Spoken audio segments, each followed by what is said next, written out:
Hello guys, so it's me Eva. Come and join me to my land travel from Leyte to Manila. So I left the house at exactly 6 p.m. By the way guys, ang travel time from my place to Tacloban is approximately 2 hours. So since nag-stop over kami sa Robinson's Tacloban just to have dinner and just to buy some groceries, and now we are here at San Juanica Bridge at exactly 9 p.m. So our estimated time to be arrived at Allen Port is 4 a.m. Pinaka-maximum na yon since 6 hours ang biyahe, or let's say mag-stop over pa kami ng isang oras, at least 4 a.m. nasa Allen Port na kami. Since ang hinahabol namin is yung morning na schedule ng Roro, which is 8 a.m. So, baka doon na lang kami magpahinga or palipas ng madaling araw. So, yun lang guys. Samahan nyo kami.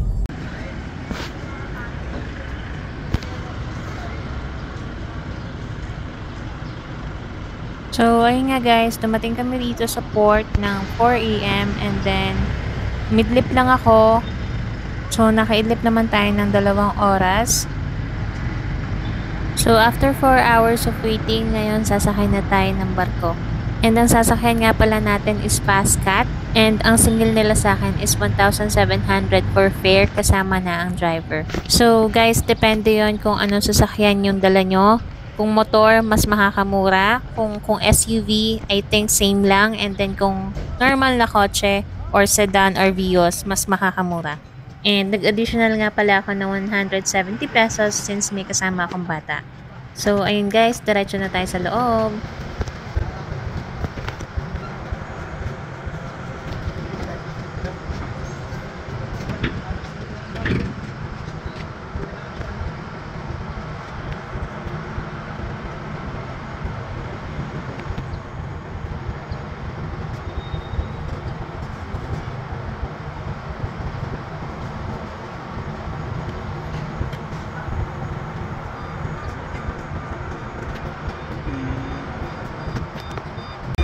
At ayun, nakapasok na tayo ng barko na walang kahirap-hirap dahil may assistance naman ng mga barge. So, ayan na si sir, naglalagay ng kalso. At ngayon naman, nagpaplano kami na mag-island hopping ng malapit na island sa Matnog. O, diba? Basta yun. Nagpaplano kami mag-island hopping. At ang napili namin is ang Kalintaan Beach or Kalintaan Island.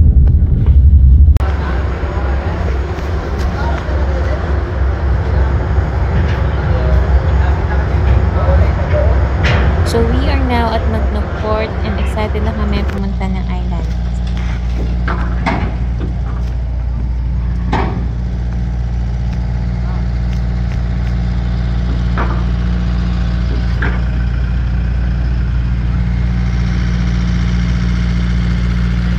Okay, so kikitain nga pala namin ngayon si Kuya Bon, which is yung tour guide namin papuntang island. And meron siyang alam na paid parking malapit sa lugar para secured yung kotse nyo.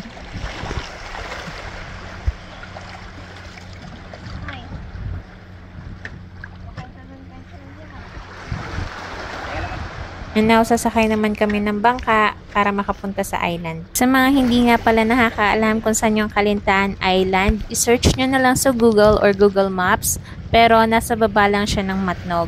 And it takes 30 to 45 minutes nga pala yung travel time papunta ron, depende sa bilis ng bangka na sasakyan nyo. And ang rate nga pala sa bangka nila is 2,500, back and forth na yon. Back and forth means kung kailan nyo gustong bumalik. Kidding aside, sa day tour nila is 1,500 pero pag overnight ka is 2,500. So kasama na nga pala doon yung tour nila sa Huwag Island, which is their fish sanctuary. And then sa Kalintaan Cave, which is the tourist spot.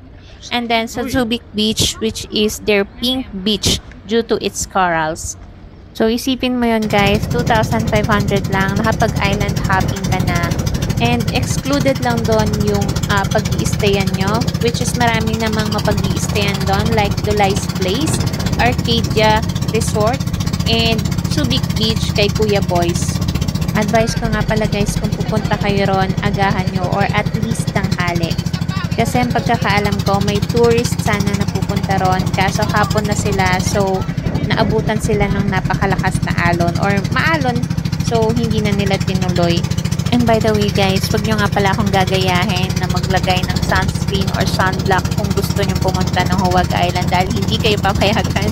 Since it is a fish sanctuary, so nakakasama sa mga isda ang chemicals na dala ng sunscreen at sunblock. So ayun guys, kung balak nyo pumunta ng Huwag or ng fish sanctuary nila, wag muna kayo maglalagay ng sunblock. Tsaka na kapag nandun na kayo sa Subic Beach. So ito nga pala guys, yung fish sanctuary nila or yung Huwag Island. And hindi kami makakapunta since naglagay ako ng sunblock. Sabi ni Kuya, bukas na lang daw. So okay lang.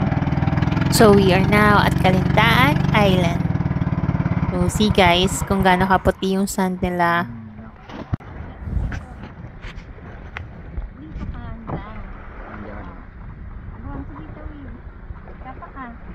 And these are their cottage. And free nga pala to guys kapag nag-rent kayo ng rooms nila. And they have their 3 different types of rooms.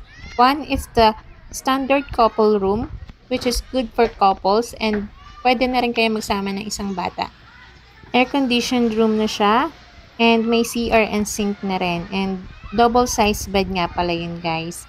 So meron din silang standard family room, air-conditioned with CR and sink, double bed with towels and toiletries, and good for 4 adults or maximum 6 packs with kids.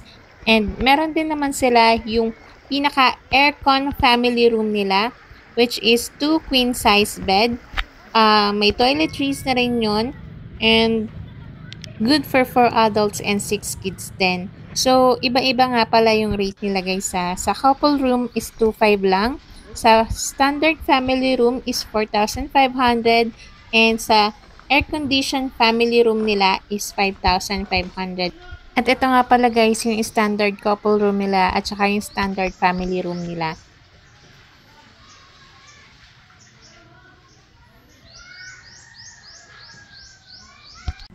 Nga pala guys, meron din sila ditong crystal kayak na 250 pesos per 30 minutes na.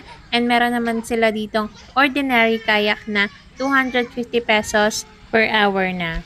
So, first activity namin is maligo muna, magpahinga since malayo-layo yung binahe. At ayan, tinitingnan nga namin kung paano ba talaga siya naging pink.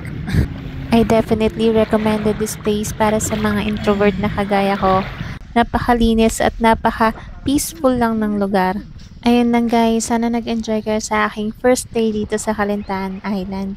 So, see you tomorrow para sa aking second day.